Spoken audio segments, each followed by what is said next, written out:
Scotland and Northern Ireland. Back to you both. Thanks, Matt. See you later. See you then.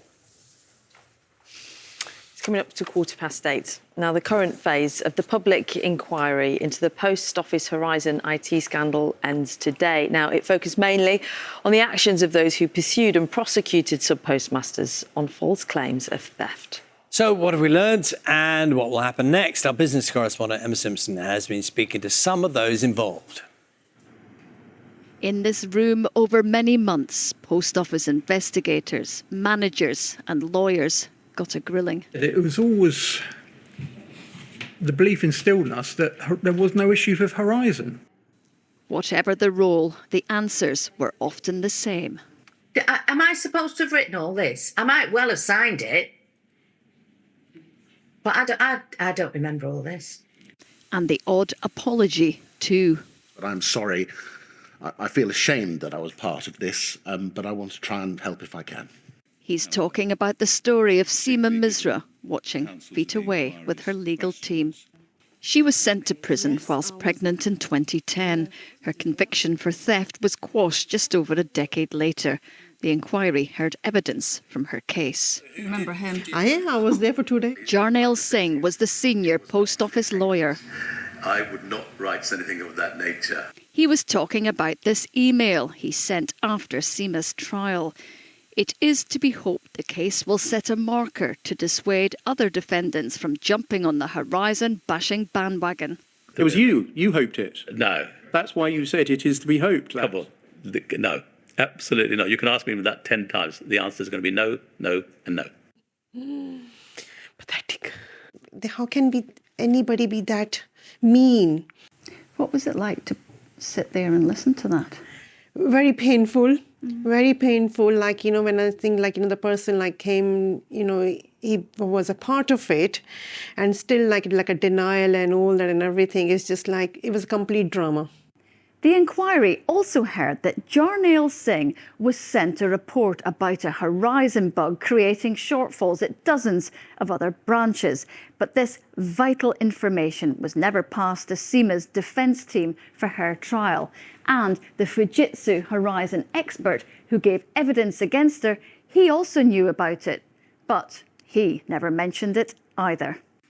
Just one of the many failures we've been hearing about in this room.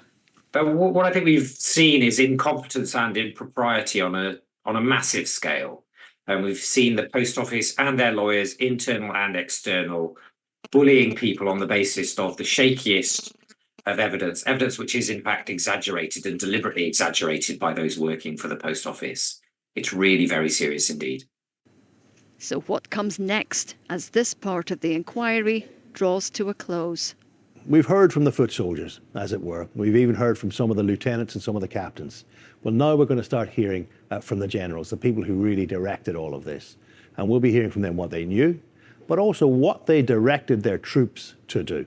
David, where do you think this is all going? The situation portrayed in the drama, Base versus Post Office, was nowhere near as serious as what was actually happening. The truth, as it comes out, will shock us even more.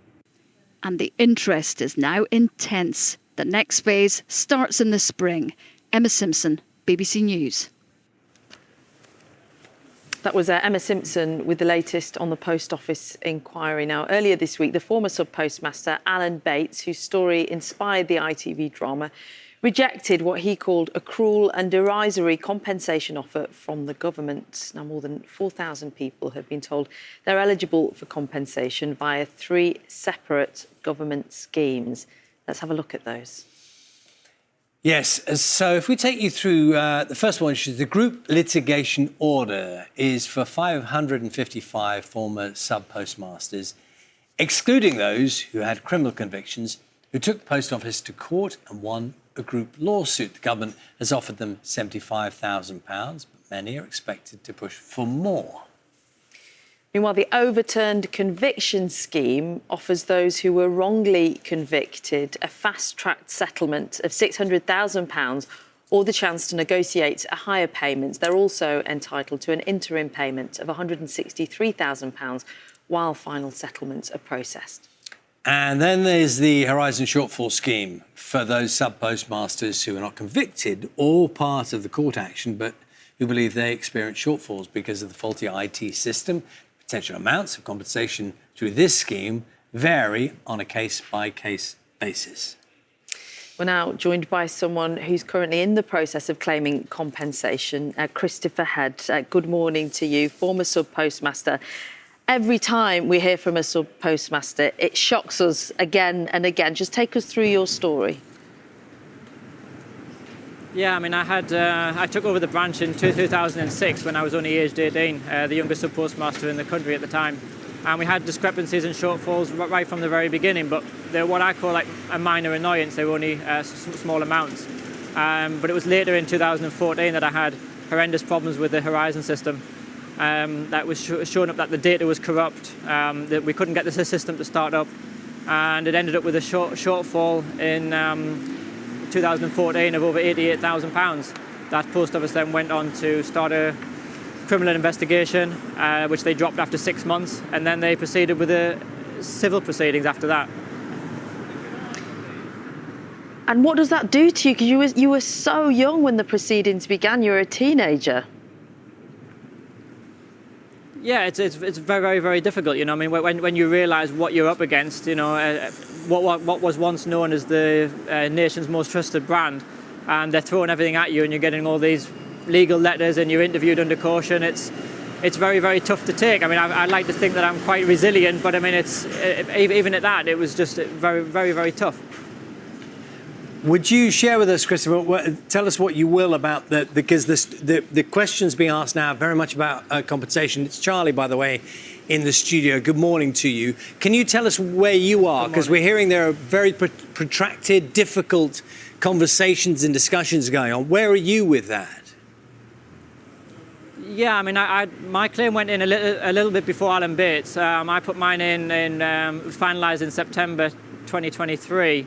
And we got an offer from the government on the 28th of December last year. But the offer came forward, which was less than 15% of the claim value that we put forward.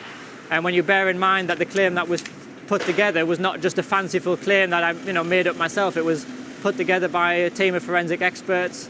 It was backed up by tax records and all the supporting documentation, including the disclosure from the post office's side. And here we are still in what I call another battle within the war in order to get what the government is saying that we're due, which is full and fair compensation. Do you know what, Christopher? Hearing what you have been through, knowing a little of what you've been through emotionally, when you saw that offer, which I think you said is 15% of what you think you should be offered, what was that like for you, seeing those numbers when they're offered? Yeah, I mean, I just said it. I couldn't believe that it was so bad. I mean, I realised that there would be some type of negotiation. You know, like no one's expecting that they're going to throw 100% of the claim at you. But to be so far away, you know, when you've been hanging on the words of what the ministers and the government saying that we are going to offer you full and fair compensation, and then you get to the end of the offer letter that says we believe that this is a fair and reasonable offer, and it's less than 15%. It's like, well, you actually have no intention of doing what you're promising to do, which is to put us back in the position that we would have been in. So, you know, it's a conflicting part of events. Let's bring in Tom Hedges now, another former sub-postmaster in Skegness for many years until you were dismissed. And your experience did lead to a criminal conviction. Just talk us through it and indeed where you're up to with your compensation claim. Well, good morning, everybody. My situation is because I actually ended up in court and got convicted. And I've now had my conviction quashed back in April 2021. And within a week or so of that conviction coming through, I engaged my lawyers, who engaged some accountants, to work on my claim. And here we are, nearly 3 years later. I've had the interim payment, which I'm very thankful for, because it certainly eased the financial burden and allowed us to pay off a lot of debts that we'd accumulated because of the Horizon scandal. But we're no further forward. I mean, I just feel that the post office absolutely trashed my and my family's life 15 years ago when they put me in court. And now they're having another go. And it's all very well the ministers standing there and saying, we want to give you fair and full compensation.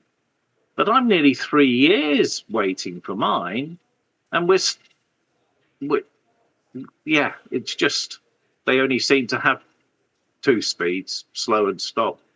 You have been made that offer of £600,000 as part of the compensation scheme because there was the conviction overturned and you were told take it or leave it.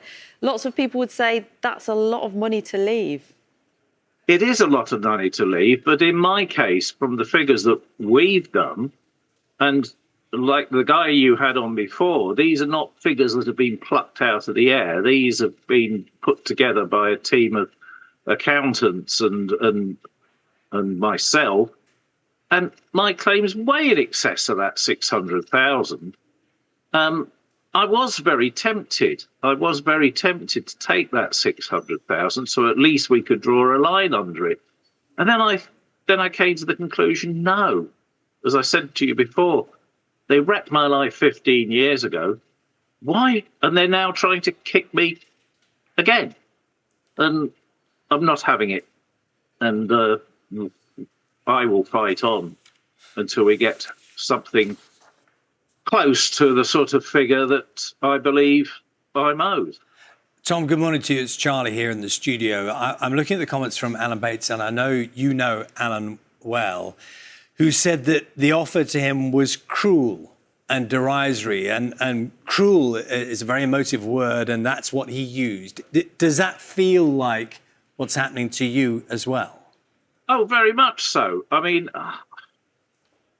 yeah, it's this business that they wrecked my life 15 years ago, and they're still not atoning for it, and they're still not playing the game as I see it.